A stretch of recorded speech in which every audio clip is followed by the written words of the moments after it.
Many African American soldiers came home from World War I with hope of a better life. Noted journalist Dwayne Wickham will recount the timeline and events of one of America's most controversial and suppressed sagas as we travel to Tulsa, Oklahoma for the day they bombed the Promised Land. So this is what's left of Greenwood? That's it. This one block area left of a 36-block area that was so powerful and wealthy, it was known as Black Wall Street. Only a couple of buildings remain that were here in 1921. So, I mean, some of these facades are from the original structures? Right down here, there are a couple that are. And that's what's so significant, that there was such utter destruction of this area. We've learned in our research there were 6 planes in the air. They were not flown by the military, so we do know we were not bombed by our own government. But they were flown by somebody from the elite, wealthy class. White ruffians do not own airplanes. White ruffians aren't pilots. So we know that some of them were flown by oil men and some of them by city government officials. So now down here is where it all started, at the railroad track. That's the railroad track. That's the Frisco Railroad. Whites, armed whites came from there.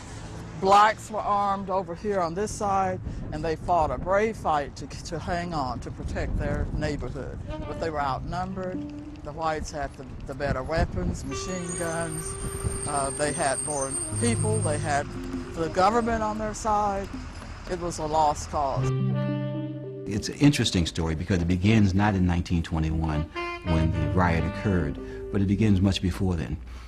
Oklahoma Territory was the promised land for many African Americans who left the South, who had great promise that came out of the Emancipation Proclamation, who thought that the things in their lives would change significantly as a result of the 13th, the 14th, and the 15th Amendment, the passage of those constitutional amendments giving them the right to vote, giving them a secure freedom in this country, and other constitutional guarantees to vote and to move about the country freely, to buy property, to testify in juries. But they found that these rights were being denied them in the South, and so they began to move west. And as they moved west, they moved to Oklahoma, then Indian Territory. In 1907, Oklahoma became a state. Many African Americans then living in Oklahoma were in fact relatively prominent. They owned property.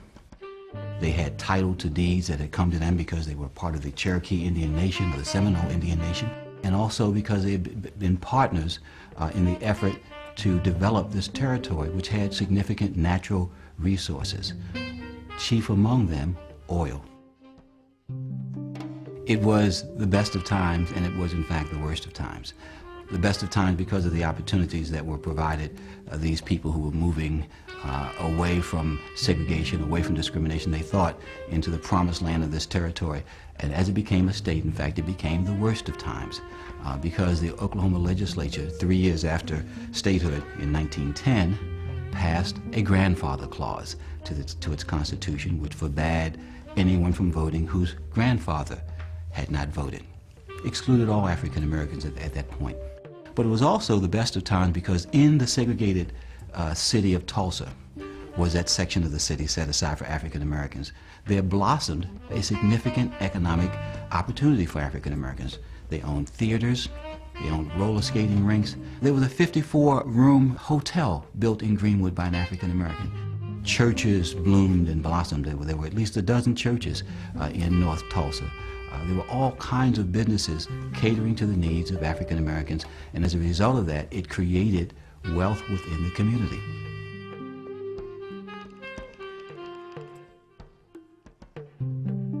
Between 1907, when Oklahoma became a state, and 1921, 26 blacks were lynched in Oklahoma.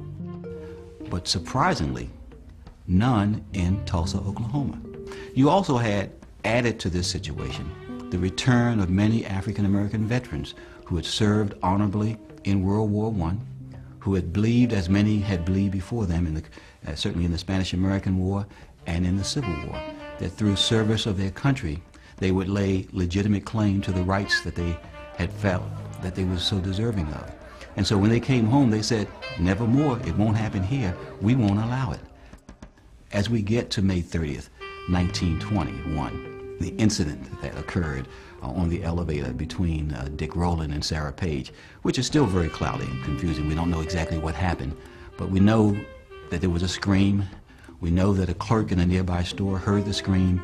The clerk thought, in fact, Sarah Page, a white woman elevator operator, 17 years old, was being assaulted by Dick Rowland, 19.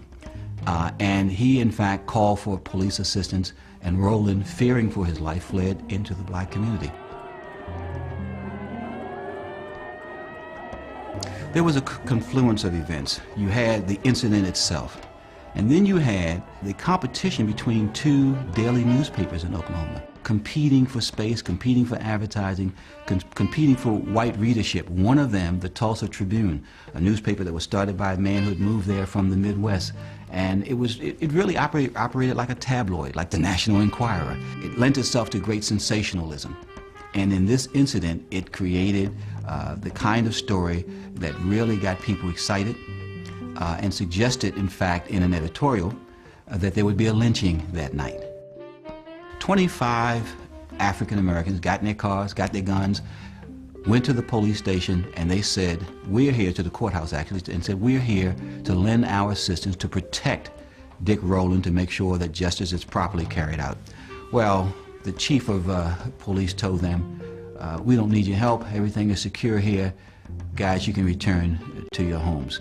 And in fact, they accepted this representation and went back across the tracks to North Tulsa, to Greenwood. Reports came into Greenwood that the crowd that had been just a couple hundred whites standing outside of the courthouse where the jail was located had grown to in excess of 1,000, and that their temperament was surly, that they were looking for an opportunity to storm the courthouse and to take Dick Rowland into possession and to put a noose around his neck. Well, this time the group grew. 75 African Americans, armed with pistols and rifles, went back to the courthouse and stood there and said, we're not going to let it happen. We're here again to present ourselves as good citizens to protect the rights of someone who has been accused but not convicted of a crime. What happened then was the precipitating incident. One of the whites in the crowd decided to disarm one of the blacks who was standing with a rifle, tried to take the weapon from this person. The gun went off, and this white person became the first fatality in what now has become known as the 1921 Tulsa race riot. Many don't want to recognize that so many whites were killed. But remember, Greenwood, we have these people with an attitude. We have these World War I soldiers with weapons.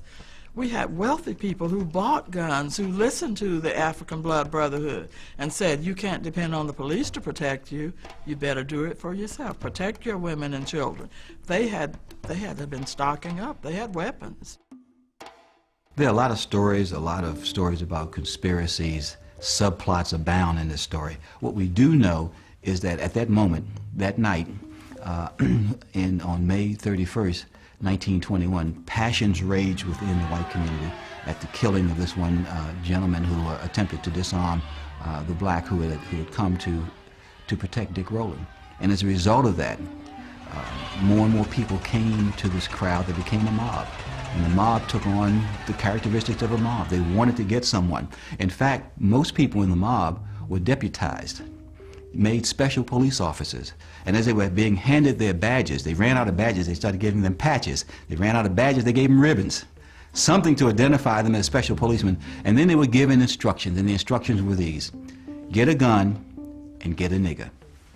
There was little sleeping, for the noise of guns kept us awake all night. About 5 o'clock, a very peculiar whistle blew. This seemed to have been a signal for a concerted attack by the whites, for immediately a terrible gunfire began.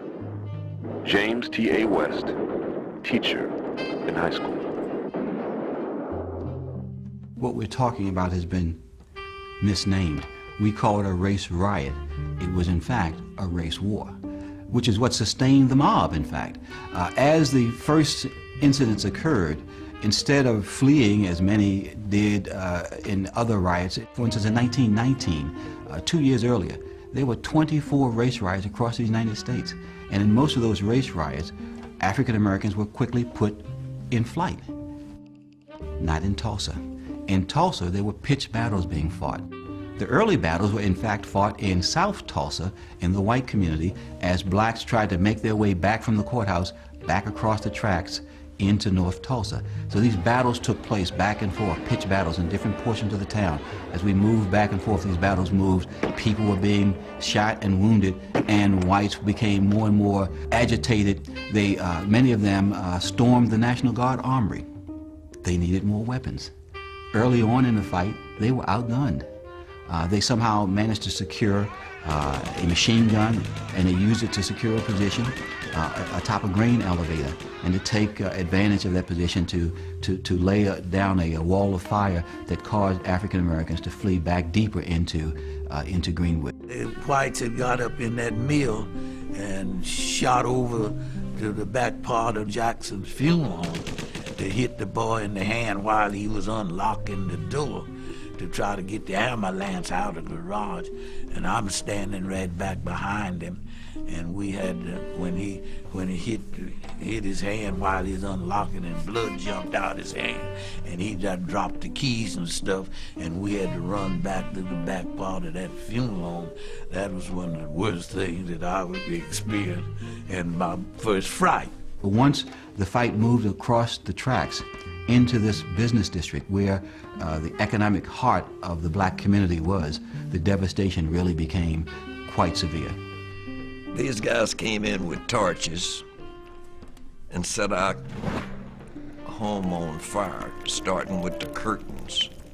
Set the curtains on fire, and next thing you know, everything was ablaze and everything else. And when they set this fire and saw it was burning, they started back to leave. And when they were passing by the bed going to the front door, one stepped on my finger, because I was there. I was the one on the outside.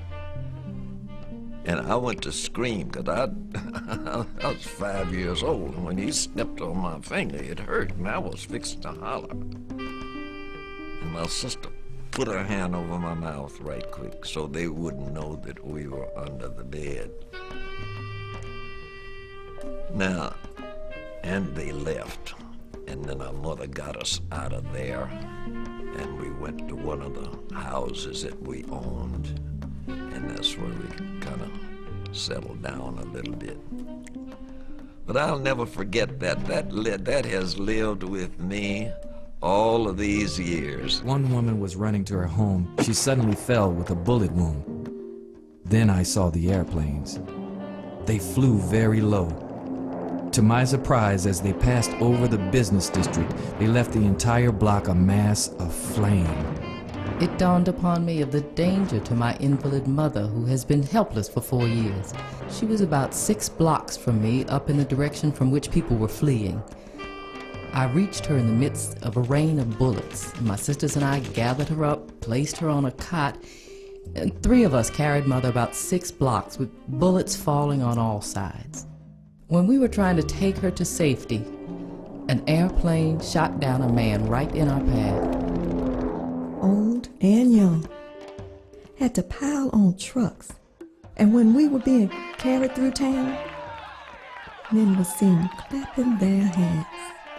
I heard the firing all night. In the early morning, the whites began firing on my house, so I had to try to find a place of safety to take my wife. When I returned, they were looting and burning my house. We had 2 large trunks, which they took into the street and burst open, took what they wanted, and set fire to the rest. I didn't see my father during the race riot, but they rounded up a lot of men and took them down on 11th Street, because that's where we used to play ball before they built a stadium there at Booker T. Washington. Mr. Otis Clark, a dear sweet gentleman, 97, he weeps. I have seen him tear up and weep when he says, "I wonder what happened to my stepfather. I haven't seen him since that day. He wouldn't have left us. I know he's dead. I just wish I knew where." Such a district as the old nigger town must never be allowed in Tulsa again. It was a cesspool which had been pointed out specifically to Tulsa police and to Police Commissioner Atkinson, and they could see nothing in it. What happened after the Tulsa race war is that the historians of Oklahoma quickly forgot it. Some of the most damning coverage that occurred during that period disappeared from the archives of the local newspapers. And so as we move a generation or two ahead, what we find is a quick kind of a mindset which suggests that it didn't happen, folks. It just didn't occur. We're finally coming to an age of recognizing when a gross injustice has been done, you need to have forgiveness. You need to apologize. And it doesn't mean that this present generation is assuming the personal responsibility. It just means accepting responsibility. We have a history in this country of looking at these kinds of things with a kind of a split image. When we look at what we did as a nation to Japanese Americans during the 1940s, the Congress of the United States decided that reparations were in order. The Congress decided that an apology was in order. When you focus in on Tulsa, where you have survivors, the question seems to be put in a different way. People in Oklahoma are now saying, we need to do something. We need somehow to recognize what has happened, and we need somehow to repair the damage. But there just is not the stomach among the legislators and the governor to give reparations to people who have suffered so greatly. The talk in Oklahoma is about a monument, to spend a couple, $2 or $3 million to put a piece of stone or granite of some type in some spot that they think would be appropriate to recognize the losses of so many. I suspect that in many ways, for those who are survivors, it won't be enough.